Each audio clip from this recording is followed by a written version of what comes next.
In late 1995, Soul Edge made its debut in Japanese arcades. It was Namco's experiment with a polygonal weapons-based fighter. Running on the PlayStation-based System 11, it managed some pretty nifty visuals, complete with 3D backgrounds and a solid 30 frames per second. The gameplay was patterned after real fighting styles and weapons, and featured a varied cast of characters. It played similar to other Namco fighters at the time, implemented a block button, a sidestep, as well as an offensive parry type move called the Guard Impact. When it came home to Sony's PlayStation, Namco was met with some legal pushback for the name, changing it to Soul Blade in North America and Europe. This home port keeps most of the changes seen in the arcade's version 2 update, as well as a bunch more options such as the Edge Master mode, which is sort of an extra story and mission-based adventure. These games were all well received and set the stage for a sequel that was released in the summer of 1998. This second adventure was on Namco System 12, which was still PlayStation based but featured a much beefier processor capable of more efficient rendering. Called SoulCalibur, it continued the story from the first game, added new and familiar faces, and improved the gameplay significantly. While many expected Namco to bring this one home to the PlayStation, it just so happened that the Sega Dreamcast was the one to get it, and boy what a conversion it was. In this episode, we will be looking at SoulCalibur for the Sega Dreamcast, the rare case where a home port was vastly superior to the arcade version in every single way.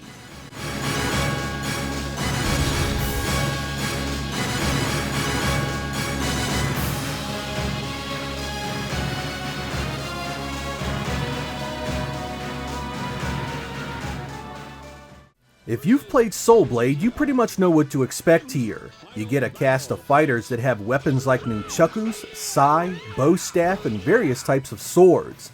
Heavy emphasis is given to high, low, vertical, and horizontal attacks, and you again must make use of a dedicated block and kick button.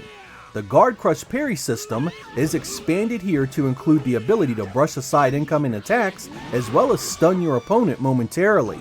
From there, every fighter gets a whole host of power, unblockable charged attacks, combos, and throws. Perhaps the most significant change-up, however, is the 8-way movement. Now you are not just limited to sidestepping. Your fighter has the ability to move around in 3D at will. This allows you to get away from ring outs, get better positioning, and even avoid incoming attacks entirely.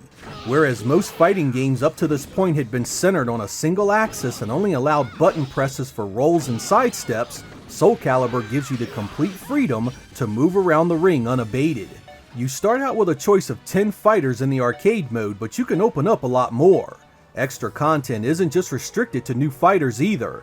There's a team battle that allows up to 8 players, a time attack, a survival mode, as well as a practice option for you to hone your skills. But it's the mission mode that really adds a ton of things to do. Here you get an RPG-like adventure where you must complete missions based on various trials. Sometimes it's as simple as protecting yourself, and sometimes it's handicaps that make it much harder.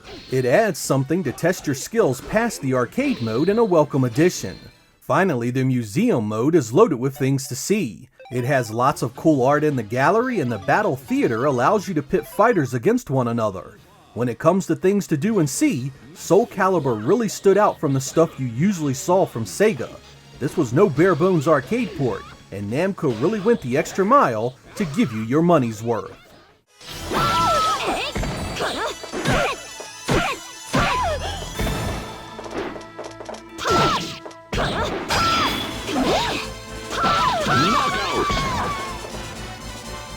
This victory strengthens the soul of Sophia. When SoulCalibur was released in the arcade, it was on Namco System 12. This was based on tech from the first PlayStation, and while it was still a great looking game, it paled next to the likes of the Model 3 driven Virtua Fighter 3 and Fighting Vipers 2. Bringing it home to the Dreamcast changed everything, however.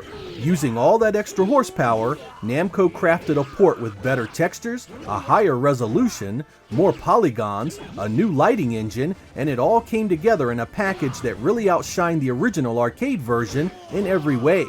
Perhaps the most impressive part is that it also maintains an incredible 60 frames per second. There was absolutely zero compromise here. In the long history of arcade to home ports, this is simply something you didn't see very often. We had games that were impressively close to the arcade, but there was always something cut back somewhere. SoulCalibur, on the other hand, took an arcade title that had been out only a year, improved everything about it visually, and added more content to it as well. I was especially impressed with the fact that Namco added even more polygon elements to the backdrops to really take advantage of the extra technology. Most companies would have just gone with an up-resed port and been done with it. Hell, even Sega outsourced their Virtua Fighter 3 port for the Dreamcast and did nothing to enhance its visuals or add any real content to it. Namco deserves some serious praise for going the extra mile and making this package worth every penny of your hard-earned money.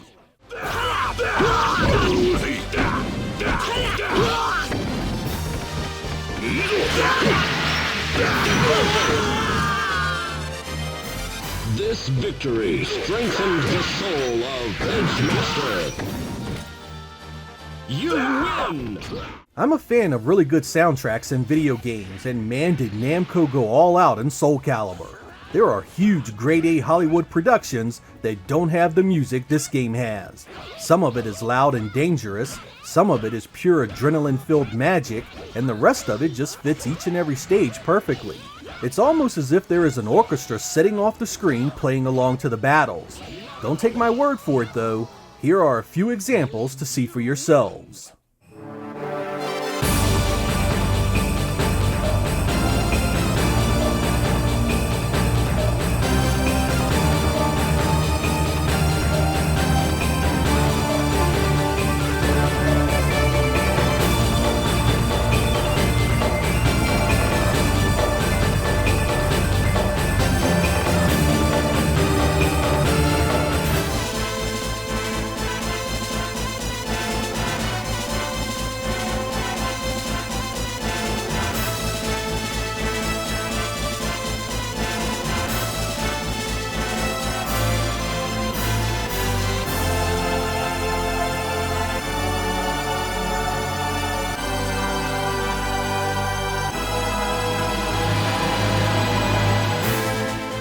Usually around this time in the video, I present you with a few nitpicks and complaints about whatever game I'm reviewing.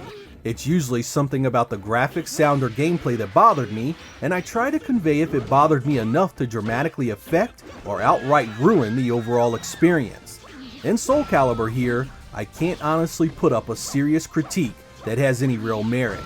It looks phenomenal for a 6th generation title, the music is killer and the gameplay is straight up unforgettable.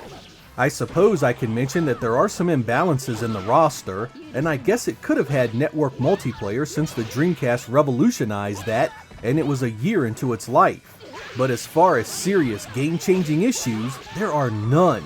Namco essentially created an arcade port for the ages, and if I may be so bold, did something Sega should have been doing for years by adding a ton of extra modes and content to their arcade ports. Virtua Fighter 3 should have looked better and had more to do when it came to the Dreamcast, yet we got a farmed out bare bones release that absolutely paled next to their competitors' work. By the time Virtua Fighter 3 showed up in the West, this was already out, and man did it make Sega look bad. I understand that Model 3 ports to the Dreamcast were not cut and dry, but if that were the case, Sega should have kept it in-house and put a lot more effort into it, especially since the system launched in Japan first. SoulCalibur set a gold standard for fighting games that entire generation.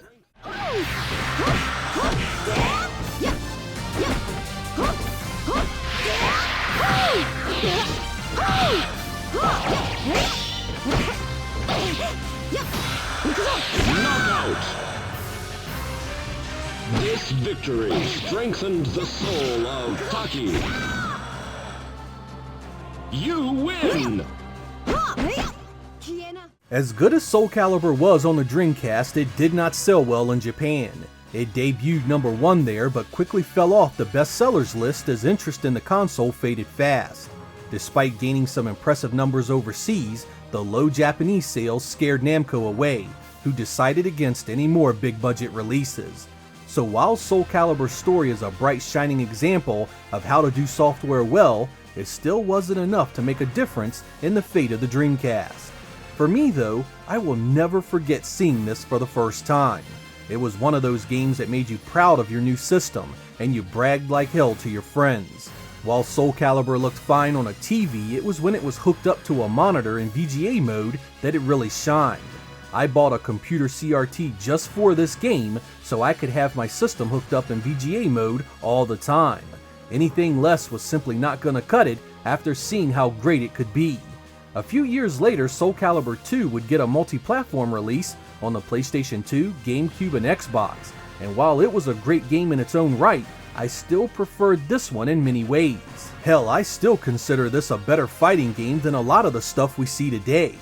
There was a pureness to its design. Namco really set out to give us a true arcade beating experience, and to their credit, they succeeded and then some. At the time, Sega was of the belief that too many arcade ports were hurting their brand, but I feel Namco showed them otherwise. It wasn't that they had so many arcade games that it was hurting them, it was the clear and undeniable truth that Sega had for years been bringing those arcade games home without giving gamers any extra reasons to own them. There were Sega fighting games with no extra modes, characters, or real unlockables. There were Sega racing games with just 2 and 3 tracks. Sega was hyper-focused on quantity instead of making the great games they already had even better.